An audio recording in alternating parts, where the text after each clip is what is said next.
to fix my mobile hotspot not showing on other devices.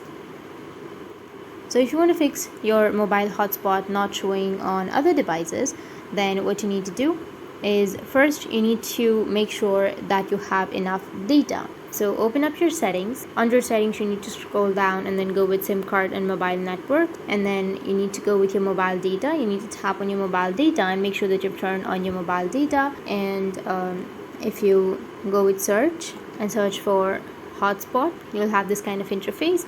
So you need to make sure that your hotspot is turned on, and you can set up a portable hotspot if you want to. You can enter the network name and then password and security, hide it, SSID if you want to. After entering all of the information, make sure your data time limit is not set, because if it's set, like for example, if the size is 50 MB, then if the other person uses 50 MB, then after that, after the limit, if it exceeds the limit, then the person won't be able to use your hotspot. So make sure that you've not set one-time data limit, and make sure that you've turned off hotspot automatically. This you should turn that off, and that's it. Now you just need to simply make sure that your portable hotspot is turned on, the first thing, and then make sure your mobile data is turned on, and it will fix your problem. That's it. And if you have any questions, feel free to comment below. Thanks for watching.